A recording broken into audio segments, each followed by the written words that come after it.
Health tips, मैं doctor Sandeep Gupta. आज हम बात करेंगे हाइपर इंसुलिनीमिया और इंसुलिन रेजिस्टेंस के बारे में।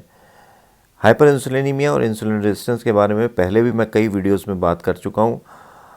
तो मैंने सोचा क्योंकि जब ये बहुत सारी बीमारियों के साथ रिलेटेड है तो इस पर इंडिविजुअली ही क्यों ना एक वीडियो बनाया जाए। हाइपर इंसुलिनीमिया या इंसुलिन रेजिस्टेंस एक लाइफस्टाइल डिसऑर्डर है।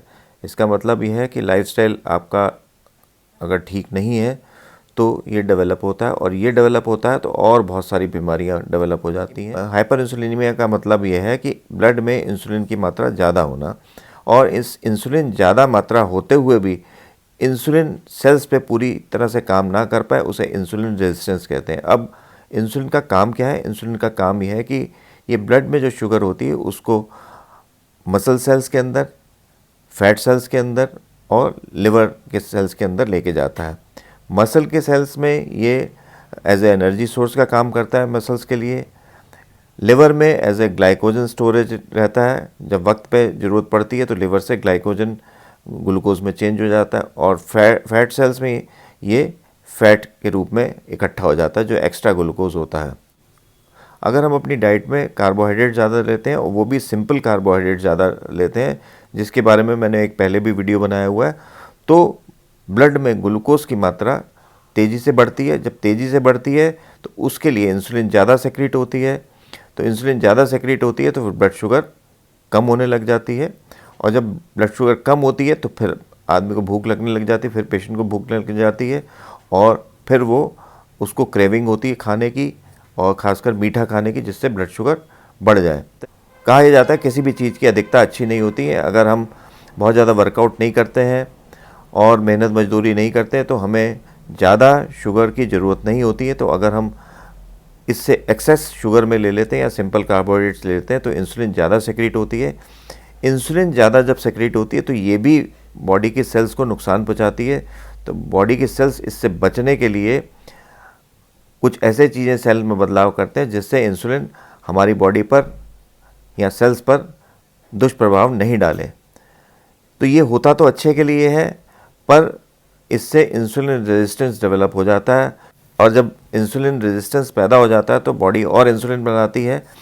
तो जो पैंक्रियास की बीटा सेल्स जो इंसुलिन बनाती हैं, जब ज़्यादा इंसुलिन बनाने लगती है तो कुछ समय के बाद वो एग्जॉस्ट हो जाती हैं, और धीरे धीरे इंसुलिन की कमी होने लग जाती है और ब्लड शुगर बढ़ने लग जाती है।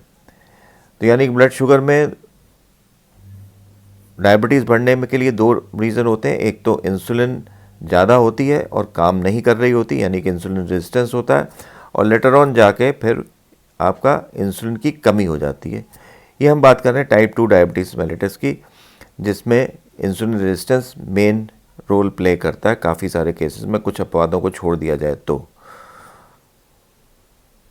ये इंसुलिन रेजिस्टेंस या हाइपर इंसुलिनीमिया या इंसुलिन की ब्लड में मात्रा ज़्यादा होना एकदम डेवलप नहीं होता, इसको सालों लग जाते हैं, और इसका कोई सिम्टम भी खास नहीं होता, और धीरे धीरे इंसुलिन रेजिस्टेंस से संबंधित बीमारियां आप में होने लग जाती हैं।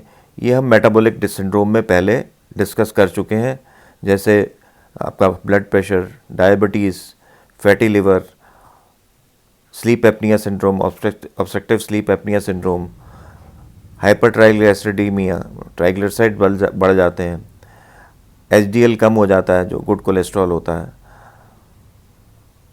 पीसीओडी हो जाती है जो आपके पॉलीसिस्टिक ओवेरियन डिजीज़ हो जाती है। तो ये सारी डिजीज़ डेवलप होने लग जाती हैं। तो इसको हमें, डायबिटीज़ को, ब्लड प्रेशर को, इन सारी बीमारियों को प्रिवेंट करना अगर हम करना है तो हमें इंसुलिन रेजिस्टेंस को कम करना होगा, और इंसुलिन की ब्लड में मात्रा को समय रहते इसको कम करना होगा।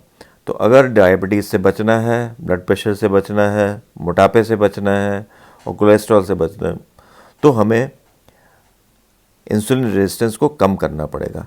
इंसुलिन रेजिस्टेंस के जब सिम्टम नहीं है तो हम कैसे पता करेंगे? या तो जो रिस्क पर जो पेशेंट्स होते हैं उनमें ब्लड चेक किया जाए, उसमें इंसुलिन चेक करी जाए, ब्लड में इंसुलिन की मात्रा, या फिर इसके कुछ सिम्टम्स होते हैं, मोटापा होने लग जाता है, इसमें मीठे की क्रेविंग होती है, मीठा खाने का मन ज़्यादा करने लग जाता है, और जल्दी जल्दी भूख लगने लग जाती है, और कुछ केसेस में रिएक्टिव हाइपोग्लाइसीमिया भी हो जाता है, यानी कि इंसुलिन ज़्यादा सेक्रेट हो जाती है ज़रूरत से ज़्यादा, तो उसके बाद हाइपोग्लाइसीमिया डेवलप हो जाता है। स्किन टैग्स बन जाते हैं, स्किन के एक छोटे छोटे उभार बन जाते हैं। ये ज़्यादातर 45 साल की उम्र के बाद होता है। और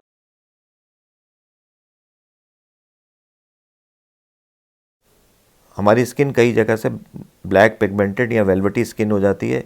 इसके बारे में मैंने पहले भी एक वीडियो बना चुका हूँ, एकैंथोसिस निग्रिकेंस पे। ये हमारे गर्दन के आसपास, नकल्स पर, यहाँ पर और चेहरे पर भी ब्लैक पिगमेंटेशन होने लग जाता है।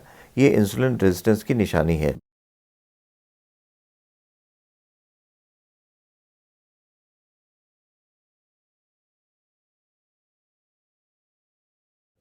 तो अगर ये चीज़ें डेवलप होती हैं तो आपको अपना लाइफस्टाइल चेंज करना चाहिए, एक्सरसाइज करना चाहिए, सिंपल कार्बोहाइड्रेट्स कम करने चाहिए, प्रोटीन डाइट ज़्यादा लेनी चाहिए, फैट कम करना चाहिए।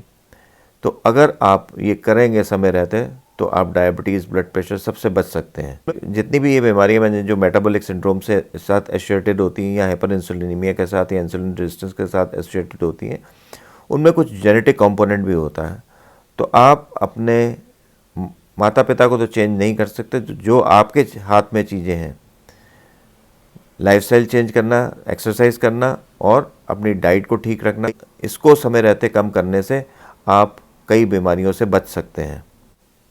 मेरे हिसाब से बहुत सारी बीमारियों की जड़ जो है वो इंसुलिन रेजिस्टेंस है। टाइप 2 डायबिटीज़ मेलिटस भी यही डिजीज़ है, और टाइप 2 डायबिटीज़ मेलिटस की पहली स्टेज जो है वो इंसुलिन रेजिस्टेंस है, जिसको पहचानना बहुत ज़रूरी है। और अगर आप समय रहते इसे पहचान लेते हैं तो डायबिटीज़ होने से आप बच सकते हैं। इंसुलिन रेजिस्टेंस के रिस्क फैक्टर क्या है? मोटापा है, सेडेंट्री लाइफस्टाइल यानी कि एक्सरसाइज ना करना, खाने में हाई कार्बोहाइड्रेट डाइट खाना, सिंपल शुगर्स ज़्यादा लेना। ऐसे रिस्क फैक्टर्स जिन लोगों में होते हैं उनको लाइफस्टाइल मॉडिफिकेशन करना चाहिए, जिससे हम बहुत सारी बीमारियों से बच सकते हैं। आज बस इतना ही। मेरे वीडियो को शेयर, लाइक और सब्सक्राइब जरूर करें। नमस्कार।